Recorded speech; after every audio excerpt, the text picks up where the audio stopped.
What up, y'all? This is your boy, Mr. Downtown Ray Melo, and you're listening to the Entertainment Report for Monday, January 26, 2015. You're learning some of the major stories and trends going on in the world of entertainment and beyond. You can follow the show on Facebook or on Twitter, facebook.com/The Entertainment Report with Ray Melo, that's RAYMELO, or on Twitter @The Enter Report. You can listen to this show anytime you want on iHeartRadio. Just search for The Entertainment Report, and it'll take you to our page. Hopefully everybody had a fantastic weekend. Birdman and its ensemble cast took top acting honors at the 21st Annual Screen Actors Guild Award held Sunday night at the Shrine Auditorium in Los Angeles, while the winning ensemble in TV were Downton Abbey, a repeat winner for drama, and Orange is the New Black for comedy. Birdman's win, coming on the heels of its victory Saturday night at the Producers Guild of America Awards, consolidated the Alejandro G. Inarritu's film about one actor's midlife crisis, told with lots of cinematic razzmatazz as the current frontrunner for the Best Picture Oscar. And as they accepted the SAG Award, the movie cast paid tribute to their fellow actors, which should play well with the Academy's large actors brand. Michael Keaton, the movie star, said it is the ultimate team sport, what we do for a living. He said that along with castmate Edward Norton, adding, "It's fun to be an actor, but as everyone in this room knows, it's a true privilege to be a working actor." The 4 SAG Awards in the individual film acting categories all fell in line with the recent Golden Globe Awards, suggesting that all 4 SAG winners had to be considered the Oscar favorites in their respective categories. Up against Birdman's Keaton, The Theory of Everything's Eddie Redmayne was the victor in the Outstanding Actor category for his portrayal of Stephen Hawking. He dedicated the award to those people around the world living with ALS, to those who have lost their lives to this brutal disease. The award for Outstanding Actress went to Julianne Moore for playing a woman confronting early onset Alzheimer's in Still Alice.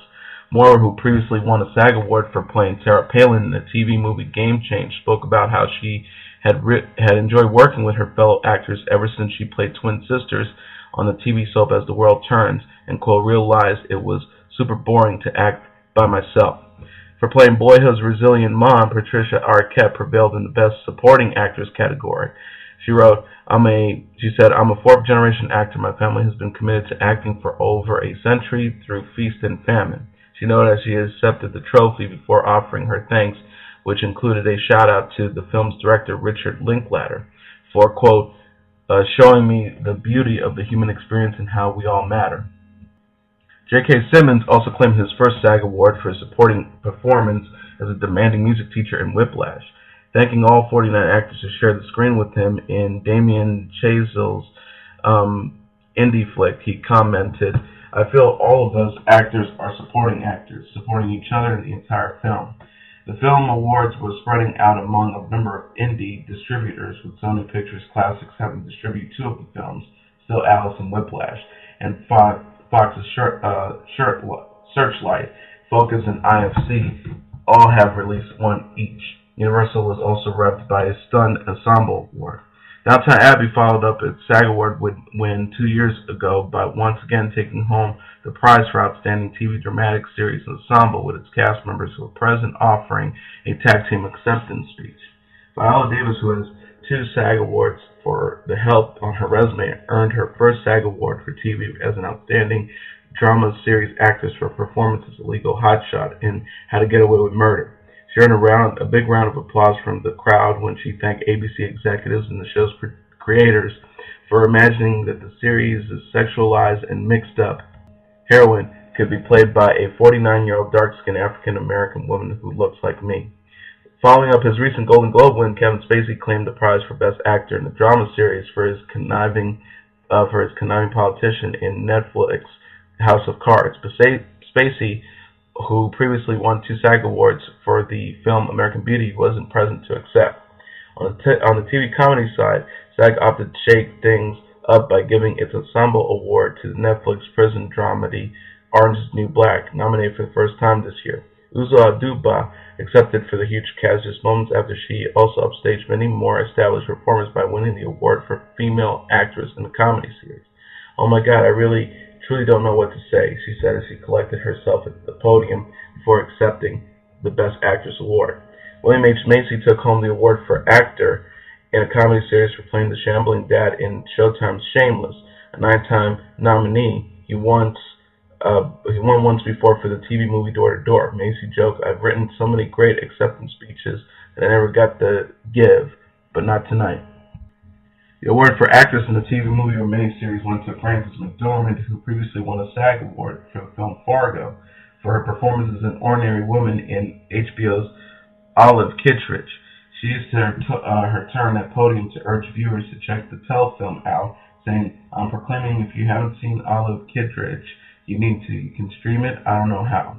Mark Ruffalo joined the list of first-time SAG winners by claiming the honors as an actor in a TV movie or miniseries for his turn as an AIDS activist in HBO's Normal Heart, although he wasn't present to accept. Netflix, with its awards for House of Cards and Orange is the New Black, could boast of 3 wins, while HBO also had 3 wins, including a stunt ensemble award, and ABC, Showtime, and PBS had 1 each. Carrie Fisher introduced her mother, Debbie Reynolds, recipient of this year's SAG Lifetime Achievement Award. Fisher testified with tongue firmly in cheek, "Actually, she has been more than a mother to me. Not much more, but definitely more."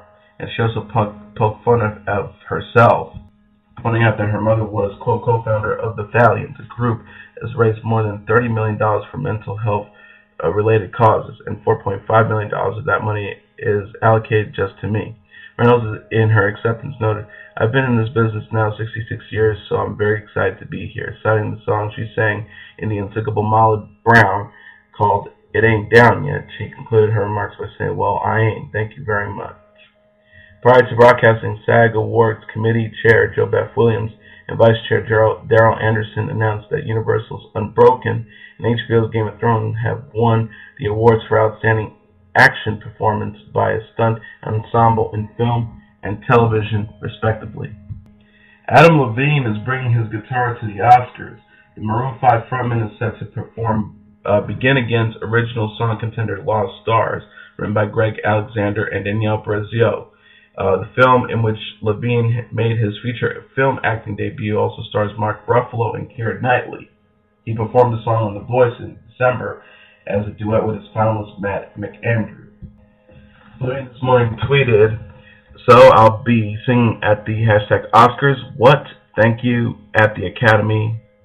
#Lost Stars. Lost Stars is up for the honor against Common and John Legend's Glory from Selma, Glenn Campbell and Julian Raymond's I'm Not Gonna Miss You from Glenn Campbell, I'll Be Me, Rita Ora's version of Diane Warren's Grateful from Beyond the Lights, and the Lego Movie's Everything is Awesome, written by Sean Patterson and performed by Tegan and Sarah, featuring The Lonely Island." The Oscars will be held on February 22nd at the Dolby Theater in Hollywood and will air live on ABC at 7 p.m. Eastern Standard Time, 4 p.m. Pacific Time.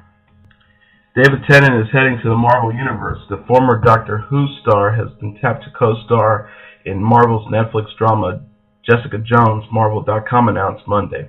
The straight-to-series comic book drama is one of 4 shows centered on Marvel heroes that Netflix has picked up straight-to-series. The streaming service has committed to a minimum of 4 13-episode series, which will begin rolling out in 2015 with Jessica Jones. Don't Trust the Bitch in Apartment 23rd alum Kristen Ritter will star as the title character who, after a tragic ending to her short-lived superhero stint, is rebuilding her personal life and career as a detective who gets pulled into cases involving people with extraordinary abilities in New York. Tennant will play the villainous Kilgrave, an enigmatic figure from Jessica's past whose reappearance will send shockwaves through the former superhero's world. Twilight's Melissa Rosenberg will oversee the series. In the Marvel comic universe, Kilgrave, aka Purple Man, first appeared in Daredevil #1 in October 1964. He's an international spy who in the 2000s emerges an enemy to Jones and her husband Luke Cage, who will be played by the good wife along Mike Coulter in the Netflix dramas. For Tennant, the Jessica Jones role marks a stateside follow-up to Fox's Gracepoint, a remake of the British drama Broadchurch, which recently returned for a 2nd season. NBC is staying in business with Parenthood star Monica Potter, adding a comedy with the critical favorite as well as a half-hour produced by Jimmy Fallon to its pilot orders. The network on Monday handed out pilot pickups to Sharing in its untitled Potter project from executive producer Ellen DeGeneres. Sharing is a single-camera workplace comedy about the different groups of people working side by side in a shared office space. The Mindy Project's Jeremy Bronson will pen the script and executive produce the Universal Television and $8 million plus comedy alongside Fallon and Rick Schwartz. The Potter vehicle, meanwhile, comes days ahead of the Jason Katniss family drama's January 29th series finale. The actress will star as a woman juggling her busy family life as well as her 3 ex-husbands, which proves to be difficult when she starts dating again. Shirley Bisley Graham, who executive produced Friends and Joey, and Ellen Kramer will pen the script and executive produce the Warner Brothers television multi-camera comedy. DeJanos will executive produce via her studio-based A Very Good Production banner, with her head of development, Jeff Kleeman, also executive producing. For DeJanos, this marks her second scripted comedy pilot as in many years at the network. NBC will bow lesbian comedy One Big Happy from Two Broke Girls alum Liz Feldman in March. For those who would give almost anything for a chance at superstardom, American Idol might be the entertainment industry's version of a Faustian bargain. Through 14 seasons, the very successful Fox show has exploited the fact that there are millions of singers who are willing to sign onerous deals for the chance to compete. But season 11 winner Philip Phillips isn't going to let the deals he made as a precursor to his fame go unchallenged. On January 22nd, Phillips lodged a bombshell petition with the California Labor Commissioner that asserts that Idol producer 19 Entertainment and its affiliated companies have manipulated him into accepting jobs since he hit it big. In a filing that reveals some of Phillips' post-show tribulations, including being forced to perform for free for one of the Idol sponsors and not even knowing the title of his last album before it was announced publicly, the singer is seeking to void his various agreements with 19, saying by the star's lawyer to be, quote, oppressive, fatally conflicted. Phillips says, I'm very grateful for the opportunity provided to me through appearing on American Idol. The value that the fans in the show has given to my career is not lost on me. However, I have not felt that I've been free to conduct my career in a way that I am comfortable with. I look forward to being able to make my own choices about my career and to be able to make great music and play it for my fans. The petition to determine controversy is grounded on the Talent Agencies Act, the California law that says only licensed talent agents can procure employment for clients. In the past, the law has been used as a cudgel by Hollywood artists from Arsenio Hall to Kesha who wish to escape paying commissions to their managers.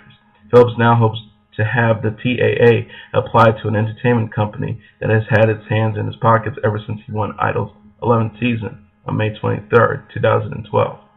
Before Idol's viewers voted him the winner that year, Phillips signed a series of contracts governing his management, merchandising, recording, and publishing. The deals are quite favorable to 19 Entertainment, a company founded by Simon Fuller that also produces other shows such as So You Think You Could Dance. For example, according to the complaint, when Phillips does endorsements, 19 gets as much as a 40% cut. Nevertheless, Phillips tells the California Labor Commissioner that 19 has a fiduciary duty to him and that the company has breached such duty by compelling him to take jobs that are of benefit to the company and its affiliates rather than to him. The wife of film producer Alan Ladd Jr., Sandra Ladd, has joined a long list of women accusing Bill Cosby of drugging and sexually assaulting them. Ladd opened up about her experience with the comedian in a Huffington Post column published Monday titled Cosby, Trust Me. In the essay, the philanthropist and former film executive explains how she believes Cosby raped her on a date in 1969. Ladd says she met Cosby when she was 21 and single while working for late film producer Ray Stark and began hanging out with him even though then the 32-year-old comedian was already married. One night she explained she had a headache but didn't want to cancel on the comedian with whom she was supposed to see a movie. That was when he gave her a mysterious pill and told her to trust him. Ladd writes, he told me that he had a miracle cure his doctor had given him that would get rid of the headache. He went into another room and came back with a capsule. I asked a couple of times what it was. Each time he reassured me, don't you trust me? Of course I did. This was Bill Cosby. But she did vividly recall waking up the next morning in bed at his friend's apartment. Cosby was wearing a white terry coat robe and acted as if there was nothing unusual, Ladd writes. It was obvious to me that he had sex with me, Ladd adds. I was horrified, embarrassed, and ashamed. There was a mirror above the bed, which shocked me further. She goes on, after some awkward small talk, I got out of there as fast as I could. Once in the elevator, I broke down and cried, which I continued to do as I walked home to my apartment in the East 70s. It never occurred to me to go to the police. It was a different time, and date rape was a concept that didn't exist. I just kept asking myself over and over in disbelief why this had happened to me. Other than my roommate, I did not discuss that night with anyone for 36 years. She also says she finds it hard to reconcile with the star of the Cosby Show with the man she knew. She also explains that it took her a while to speak out about what happened, and even then, she didn't tell many people until now. Ladd writes, I only revealed 9 years ago what happened that night to my husband of nearly 30 years after another woman went public with similar allegations and sued Cosby. I always thought I was the only one. I couldn't believe he had done this to others. I told my story to our attorney, who is also a good friend because I was considering going public then, but then eventually chose not to because the case was settled. This is the first time I've chosen to speak out about that night. It is also the last time I tend to address it publicly. I have no plan to sue. I don't need or want money. I have no plans for a press conference or for doing any interviews. Ladd says that she's coming forward now because it's the right thing to do. The truth deserves to be known. Ladd is the latest in a long line of women to claim that Cosby drugged or sexually assaulted them, joining such high-profile accusers as supermodel Janice Dickinson, Beverly Johnson, and Lou Ferrigno's wife, Carla. Actor Emile Hirsch is currently under investigation by the Park City Police Department for an incident that allegedly occurred during the Sundance Film Festival over the weekend. Captain Phil Kirk of the Park City Police Department in an email said, currently this is an active case that we're still investigating. We'll be submitting the case to the Summit County Attorney's Office for screening as soon as we complete the investigation. The legal representative for the 29-year-old actor did not immediately respond to requests for comment. According to page 6, police were called after an unnamed female Paramount Film executive alleged an assault at Tao nightclub in Park City in the early morning hours of Sunday. The actor was in Park City for the premiere of the drama 10,000 Saints, which he appears alongside Ethan Hawke, Asia Butterfield, and Haley Steinfeld. One of the caveats attached by Bob Dylan to his one and only interview in support of new album Shadows in the Night was that 50,000 copies of the album, out February 3rd, be freely distributed.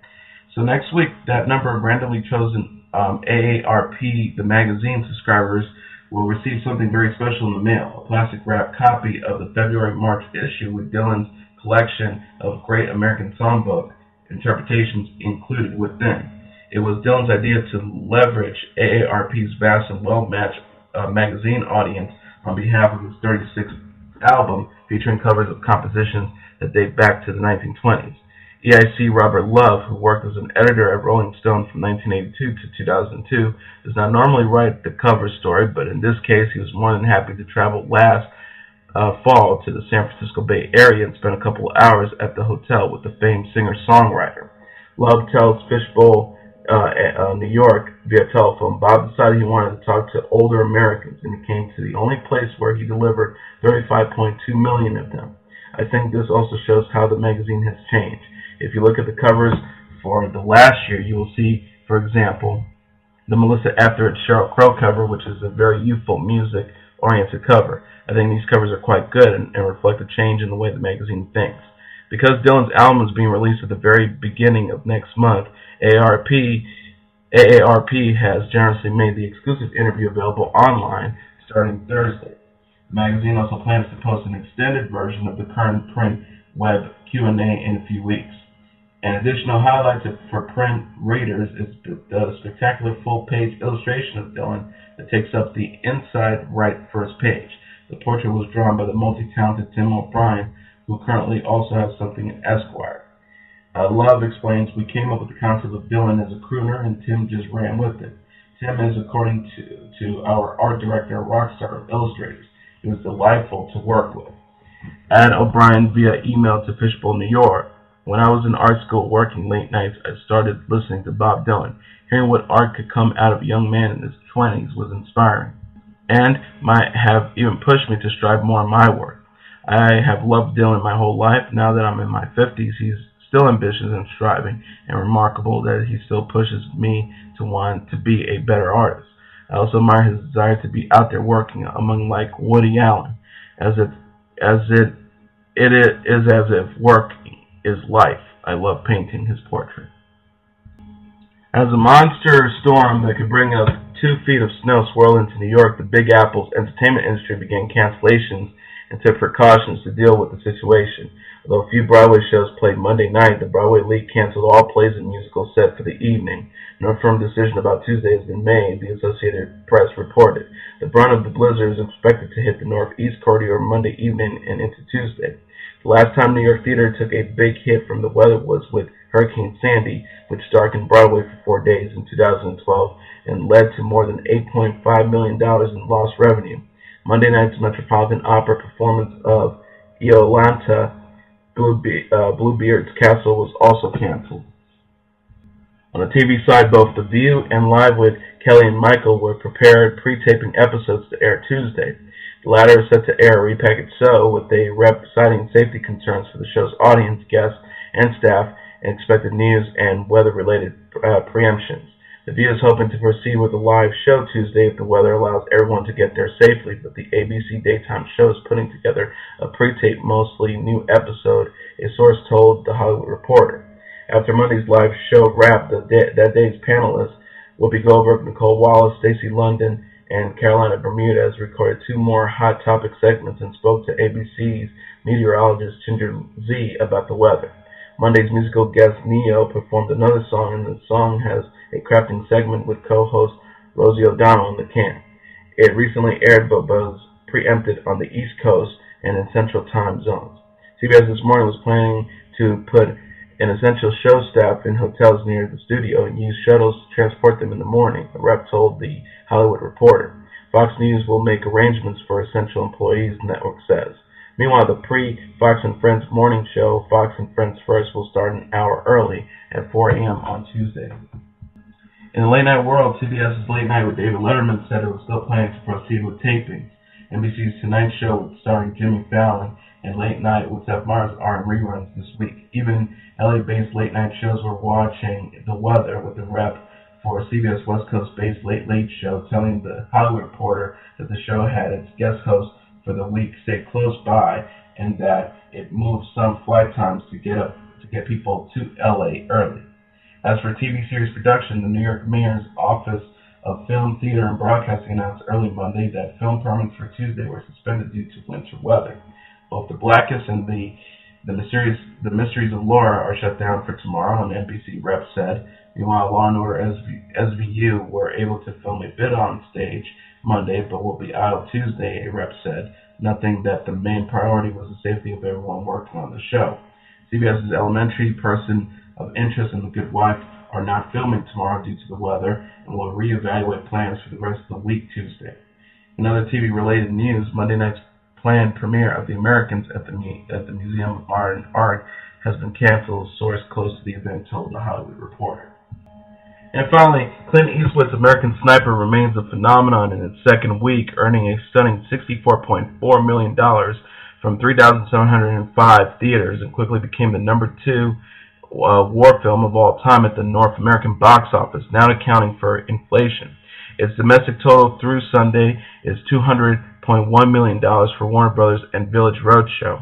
In only 10 days in release, American Sniper has eclipsed the $198.5 million earned in all by Michael Bay's Pearl Harbor, and will soon take over the $216.5 million grossed by Steven Spielberg's Saving Private Ryan in 1998. Taking inflation into account, Private Ryan would have earned more than $300 million by today's terms. Sniper is sure to eclipse that number when all is said and done. Overseas, the decidedly pro-American film earned another $17.6 million from 26 markets, bringing its foreign total to $47.5 million and a global whole of $247.6 million. Sniper is a tough sell overseas, but it's pulling in solid numbers in Europe and Australia, and is a blockbuster in Italy where Eastwood is an icon. Warner's scored a second victory internationally with Peter Jackson's The Hobbit, The Battle for the Five Armies, which launched in China to an impressive $49.5 million, the studio's biggest three-day opening of all time, and bringing the movie's foreign totals to $616.9 million and a global comp of $866.5 million. Domestically, American Sniper fell just 28% in its second week, the best hold ever for a movie opening to more than $85 million. The film's ongoing strength underscores its appeal in Middle America and the boost it's getting everywhere from scoring 6 Oscar nominations, including Best Picture and Best Actor played for Bradley Cooper. Johnny Depp's new film, Mordecai, tanked in its domestic launch, earning an estimated $4.1 million from 2,648 locations, the actor's worst opening in the post-pirate eras. Moreover, its historic big-budget dud after Transcendence and The Lone Ranger, he does have a small role in a box office win, Into the Wild, now in theaters, and it is his lowest nationwide launch since The Astronaut's Wife, $4 million 15 years ago. Mordecai earned a dismal C+ cinema score. Lionsgate and Oddlot Entertainment has had high hopes for the $60 million movie directed by David Culp and starring Depp as a debonair art dealer and a part-time rogue who races to recover a stolen painting rumored to contain the code to a lost bank account filled with Nazi gold. Gwyneth Paltrow, Ewan McGregor, Olivia Munn, Jeff Goldblum, and Paul Bentley also stars in the film adaptation of the Cairo Bungifoli novel Don't Point That Thing to Me. In more bad news, Mordecai also fell flat overseas, where Depp has remained a bigger draw. The movie grossed just $5.2 million from 33 territories. Germany led with $1.2 million. Domestically, Mordecai had lost handily to an unlikely competitor, The Boy Next Door, starring Jennifer Lopez. The psychological thriller co-starring Ryan Guzman opened to a solid $15 million from 2,602 theaters to place number 2. The film earned a B+ cinema score was a big draw among Hispanics, 45%. Rated R, The Boy Next Door is the latest title from Universal Deals with Jason Blumhouse. Directed by Rob Cohen, the $4 million film explores what happens when forbidden attraction goes too far. Also opening this weekend was the George Lucas-produced Strange Magic, an animated family film that grossed just $5.5 million from 3,020 locations, one of the worst openings ever for a title opening in more than 3,000 locations. Strange Magic placed number 7 after earning a B- cinema score.